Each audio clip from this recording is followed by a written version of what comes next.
Hello বন্ধুরা, সবাইকে সোনালী টিভির পর্দায় আবারও স্বাগতম। আজকের এই প্রতিবেদন থাকছে একটি প্রেমের নিদর্শনকে নিয়ে। ভারতের আগ্রার তাজমহল বিশ্বের সবচেয়ে সুপরিচিত প্রেমের প্রতীকগুলির মধ্যে একটি। এর পরতে পরতে জড়িয়ে রয়েছে অনেক গোপন রহস্য।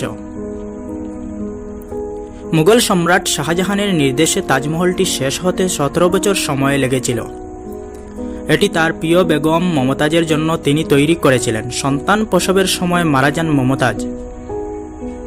কয়েক শতাব্দীর পরে এটি এখন ভারতের সবচেয়ে পরিচিত স্থাপত্যের বিস্ময় হিসাবে রয়ে গেছে। কিন্তু তাজমহল সম্পর্কে বেশ কিছু তথ্য রয়েছে যা খুব কম লোকেই জানেন। বিশ্বের 7ম আশ্চর্যের তালিকায় রয়েছে এর নাম। দেশ বিদেশ থেকে প্রতিদিন লক্ষ লক্ষ পর্যটকরা আসে একটিবার এর অপরূপ আশ্চর্যের রূপ দেখতে।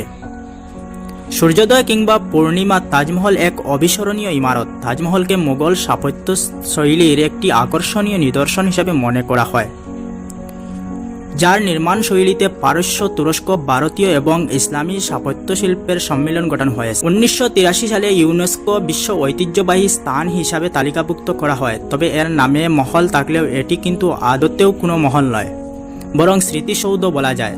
স্ত্রী মমতাজের প্রতি অপরিমেয় ভালোবাসার নিদর্শন স্বরূপ তার মৃত্যুর পর সমাধিস্থলে সম্রাট শাহজাহান এই বিশাল এবং অপূর্ব স্থাপনাটি তৈরি করেন। ইতিহাস জানায় মমতাজ ছিলেন শাহজাহানের দ্বিতীয় স্ত্রী। কোথাও কোথাও আবার মমতাজ সম্রাটের তৃতীয় এবং চতুর্থ স্ত্রী হিসাবে উল্লেখ আছে। তবে তিনি ছিলেন সম্রাট শাহজাহানের সবথেকে প্রিয়তমা স্ত্রী।